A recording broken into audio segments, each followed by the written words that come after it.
5 mistakes that we need to stop making with our scan and cut.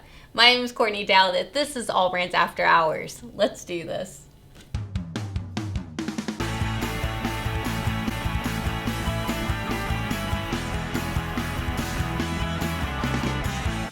The first mistake that we need to stop doing, and I'm talking to myself as well. The first mistake we need to avoid is whenever we are covering our mat, so putting fabric or anything that we are cutting, not even just fabric, but putting it where the roller could be, also where the top registration. So you see these little squares and things like that that are on the top of your mat and on the bottom of them.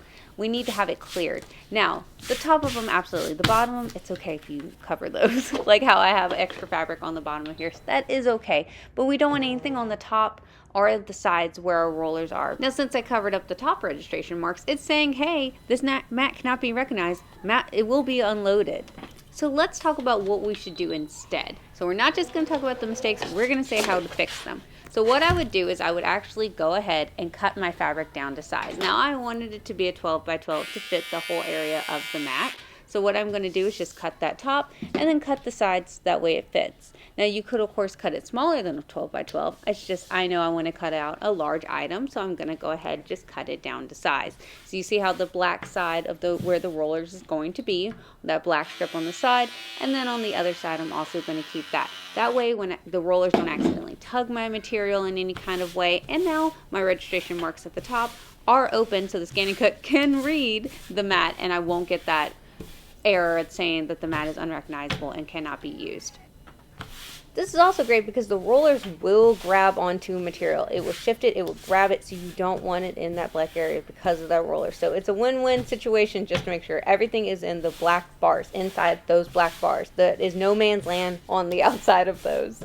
The second mistake is not using the right mat for the material you want to cut out. So this fabric should not be on this mat. This is a standard mat. It is not made to cut fabric alone. So what I really need to do is put it on a different mat, because as much as I try and try and try, it's not going to want to stick down properly to this mat. And I could use a brayer, everything, and it's going to come off.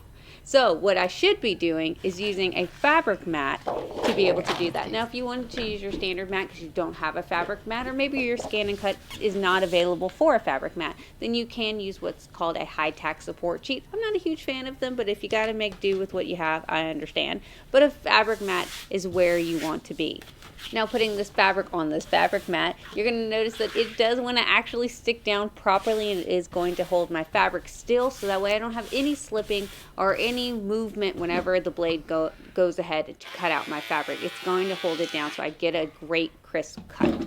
So now if I try to hold this fabric up, it stays on the mat. Even if I wiggle it around, she's staying on the mat. Now, a brand new standard mat might be able to do the first time okay, but after a few cuts, that standard mat's not going to do it like your fabric mat's going to do it. Let's jump right into number 3, is not wearing your mat out equally. We're going to go to pattern, and then these designs right here, and then this one. There are so many subcategories. So I'm going to go ahead and take this little flower design and set it on my mat, and then I'm going to move it. So the instinct is to always cut in that left-hand corner right at the top. It's just our instinct to keep it there. Your ScanNCut even places the image there, usually if it's a brand new one. But I recommend putting it somewhere else. That way, you're cutting all over your mat, so you're not just wearing out that one section. You can actually move things to other areas. And then it's really nice, because then it's like a brand new area on your mat, and it's fresh, and it's sticky, and it's fantastic.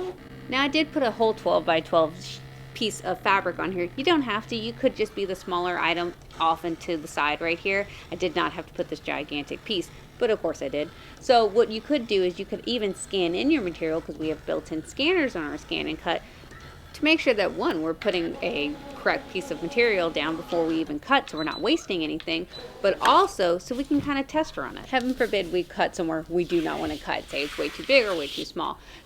And our cut comes out perfectly because we used the correct mat, we used the correct blade. I did use the fabric blade, of course, with the fabric mat. You could use your rotary blade if you want, but there's our design perfectly cut out for us. One of my favorite things to do is actually cover my mat in a bunch of different fabrics. If I need to cut out an applique and I need just small little pieces, it's fantastic to do that. And of course I have to show off the bit that we took off. All right, let's jump into number 4. Number 4 revolves around when you're doing heat transfer vinyl. So heat transfer vinyl is, of course, when you add an iron to iron it onto a material. So I have this cute little design that I cut out of my ScanNCut, and this is a built-in design. How precious is that? So what I'm not going to do is put that iron directly to this plastic, because that is very hot iron and it will melt onto that plastic and it will ruin my iron, and I'm not interested in that, or I'd have to take a while to clean off my iron. What I am going to do is make sure that I put a protective piece of fabric. Doesn't have to be a pressing cloth if you don't want it to be. It could just be a random piece of fabric that you have left over. So I have some white fabric right here that I'm just going to lay in between. So of course the instinct is to move it back and forth like you're ironing. But for heat transfer vinyl, we don't want to do that. If I was just to lay my iron on there, if you notice, nothing happened. I could put it back on there and just set the iron on there, and still nothing's going to happen. Like maybe it'll catch in a few areas, but it's not going to actually firmly stick to the material I want. What you need to do with your iron is not only apply high heat, but you need to apply some pressure. That's why a lot of people really like heat presses, especially if they're doing this as a business, because not only is it applying that high heat, it's applying that pressure. So you see me push down with both hands. So yes, you can do it with a hand iron as well. It's not going to last as long as the heat press will, but she gets the job done. So I'm going to just go in sections and press down, making sure that I get all the different pieces of the heat transfer vinyl cutout that we made, the design, and I'm just going to apply that heat and that even pressure. So I'm just applying that heat, pushing that pressure down. Now I'm not holding it crazy hard, but I am applying a good bit of pressure. And now it's going to be actually stuck down. And you would think that that would be the last part of this, but it's not. It brings us right into our fifth mistake. Our fifth mistake is not letting your vinyl cool if it is one of the vinyls that like to be cold peeled. Now, Courtney, what do you mean? If you notice right there, it did not want to come up and it was like gooey still. It's because this particular vinyl prefers for you to let it cool down after you press it. So that way it comes off cleanly. If you don't let it cool down, then it's actually going to be gooey, and you're going to be like, wait, why is this vinyl not heating down? I'm putting pressure on it. I'm putting heat on it. It's still not wanting to stick down. It's probably because it prefers to be a cold peeled. It wants to cool down and then you can pull it. I hate this because I am an impatient person, but some of my vinyl is like that. And once I realize that, okay, then I let it cool down. So this particular one wants to be cooled down, and I let it cool. And whenever I let it cool down, then it actually comes off perfectly, and it's fantastic. Now there are some vinyls that don't mind being warm peeled or hot peeled, and usually it will tell you on the packaging, and if it doesn't, then a trial and error will be able to determine that. So now I've let it cool for a few seconds, and no blowing on it did not work, but I can go ahead and peel it off now, and look, it comes off very nicely. So I'm just peeling off that top layer. Now I do like to just give it one more little press whenever I'm done, just now that the plastic's coming off of it. So that way it just gives it that one final seal. And again, we use our pressing cloth down there because we do not want to put an iron straight to that vinyl. And we're just going to give it one final nice press, and then she's done. She's good to go. And how simple and amazing is that? So let's see our finished result. Dun, dun, dun, dun. Perfect. So multiple steps to make sure that your vinyl goes down very nicely. And again, a lot of times you'll be like, wait, something must be wrong with the vinyl. No, there's just little bitty mistakes that we are going to learn from. And now we know not to make those mistakes, right? Because the worst part about it is, if say I was doing a layer design like I'm doing right here, if I was doing a layer design and my first part didn't heat up and for some reason it flipped up a little and got under the second part, it's just a nice nightmare. So we want to make sure everything is sealed down individually. So again, scrap piece of fabric. It doesn't have to be a pressing cloth. We don't have to be fancy, but if you want to do that, you absolutely could. We're putting a little bit of pressure with a good bit of heat. Be able to peel that off. I always, if you notice, I go from the corner when I'm peeling because it's kind of like a little tester piece, because if a little bit comes up, I can push it back down and heat it up again. It's not like a one and done. You could heat it up again. So here I'm going. That first piece was good, so I'm going to go ahead and put a second one down. So it's just layering it on top, putting that high heat on there, and then I can peel off that clear part. You want to peel off in between because heaven forbid, we don't want to leave some clear in between our design that we can't get it out. So it's always just best just to make sure everything's sealed down on there. So again, a little bit of pressure, not a little bit, a good bit of pressure and a good bit of heat. And we're going to pull that off. And there she is. How cute! And lastly, our bonus mistake. Our bonus mistake is not taking your machine out of its box. Courtney, what? Of course my machine's out of its box. A lot of times I'll hear, Courtney, I bought it. I know I'm going to love it. I'm just scared. Take it out of the box. Do not worry. I have a whole ScanNCut unboxing video on our channel. It's been about 2 years now where I unbox it with you. So that way you're not unboxing it alone. And we go over what in the world is in this box. What are all the items that come with it that are included in the box. So take it out of the box. Trust me, you're going to love it once it's out. And you're going to be wondering why you didn't take it out of the box sooner. If you haven't checked out our unboxings, I even have an unboxing of me unboxing my Brother Avenir. So you can also watch that and go through that. And I'm very excited in that video, I'm going to be honest with you. But we go through all the bits and pieces that are in your Avenir, and it's fantastic. So if you haven't checked out that video, highly recommend it. Guys, all of our old videos saved to our YouTube channel. So you know what? That's another mistake. Not going back and watching our videos. We've got videos on how to cut out stickers with your ScanNCut, how to do wood burning with your ScanNCut, how to cut out acrylic with your ScanNCut. There are so many videos. We have so many videos on our channel. We've been doing this over 2 years. I've been making videos every single week. I have not missed a week. So we have like wood burning, cutting paper, 10 things I wish I would have known. We've got etching glass with ScanNCut. That's actually really fun. You should really try that out. We have this really awesome doormat I made with my ScanNCut. How wild. And of course we do have 5 do's and don'ts.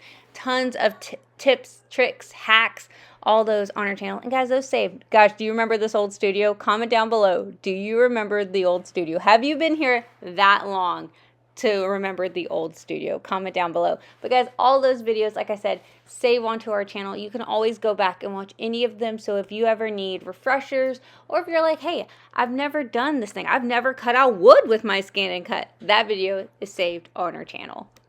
Well, I hope this helps someone out there with a few mistakes that you might be making that I still sometimes make, alright? Let me know down in the comments, have you ever made these mistakes? What are mistakes that you want to help people avoid? We have a lot of beginners, and I'm sure they'd appreciate that, and there's a lot of us that have been doing it for a while that we'd also appreciate it. So leave those down in the comments. And there is one thing that I have not announced on any show at all, and I'm very excited. I'm going on tour! What? I'm going on tour, guys. I know it makes me sound like a musician, but I am going on tours to our locations. So I will pop on screen, where am I going to be? At what day? Come hang out with me. Come chit chat with me in person. I am even bringing some of my friends along, like Kim Monteginis and Cindy Hogan, that are going to be actually doing a fantastic in-depth demos and explanations on Brother machines. How often do you get actual national Brother educators right here at your disposal, one-on-one, to ask all your questions, have them explain anything to you? It's going to be fantastic. What a fun educational learning experience. And then, like we said, lunch, because this is a lunch and learn. So hang out with us, eat with us, chat with us. So we're very excited about that. And I have a lot of questions on Brother Avenir because I feel like I'm barely scratching the surface. So I'll be picking their brains while I'm there. So come hang out with us. It's going to be so fun. So this will be a one day that I will be at each location from 10 to 2, and come hang out with us. It's completely free. It is completely free. Come hang out with us. We're going to be doing some awesome demos. We're going to be playing with machines. We're going to be eating, because you know I love to do that. But come hang out with us in person. We're going to have some cool giveaways, as well as some really awesome deals on not just machines, because yes, we love machines, but on fabric, on notions. I am so excited, because I was like, guys, if we're going to do this, we have to do something really fun. So I'm touring around this summer to our location. So I will be at Metairie, Baton Rouge, Lafayette, Bossier City, Houston, and San Antonio this summer. And I'm bringing some of my really cool brother friends. So Kim will be with me for a little bit of that leg of that tour, and then Cindy Hogan will be with me for the rest of the tour. So I'm very excited. So please come out. Like I said, it's completely free. It's just us getting to hang out and have a really good time, and I'm so excited I get to do this. So make sure you mark your calendar for any of those dates that you happen to be near that location, or if you're like, hey Courtney, I'm not too far from 2 locations, then come hang out with me for 2 days. So make sure you mark your calendars for that. I am so excited to provide this completely free. Guys, completely free. Just come hang out with us. What if you're like, okay, Courtney, hanging out with you and like playing with the machines does sound like a lot of fun. What do you mean I can go fabric shopping with you and just hang out and like get my questions answered from you and a National Brother educator. But what if I want like hands-on projects with a bunch of people in a really cool class setting and things like that? Well, don't worry, that's what we have AllBrands Academy for. So AllBrands Academy is live right now. There is something I'd like to announce. So you guys have heard us say we've unleashed AllBrands Academy San Antonio. We've unleashed AllBrands Academy Lafayette. We've even recently, if you've missed it, released AllBrands Academy Houston. But there's one more that's going to complete our roundup. AllBrands Academy Baton Rouge is coming back. I'm so excited. This is my turf area. So AllBrands Academy Baton Rouge is now live at the recording of this video. And this is the first time we're announcing it, so I'm very excited to announce AllBrands Academy Baton Rouge. So please, if you are in the area, please sign up to any of these academies. And also, if you have little kiddos, we do have Mini Makers Sewing Camp that is currently going on in multiple locations: Houston, Bossier, Lafayette, Baton Rouge, and San Antonio. So if you're near any of those locations, please sign up for your mini maker to make some really cool projects and learn how to sew, because we love teaching the next generation how to sew and enjoying these crafts. So we have a lot planned coming up, and I'm very excited to do that. So make sure you check out all of those. And if you haven't already, make sure you check out our website, allbrands.com, where we have scan and cuts, notions, all sorts of goodies on there. And we, of course, I always say, when you do shop at any of our stores, we have 8 of them right now, wild, or our website, allbrands.com, guys, you're supporting a small family-owned business, and we truly appreciate that. We are a mom and pop through and through, and we love doing this and having this amazing community, and it's because of you guys shopping with us, watching our channel, liking things. Like, you are the reason that we get to do this, and I truly appreciate you. So I'm not going to get mushy, but thank you. We really, really appreciate it. All right, guys, make sure you join us next week, where I'll be having even more fun. And don't forget to like and subscribe, because this is one of the easiest ways to let us know that you guys are enjoying these videos and want more. We'll see you guys next week. Bye.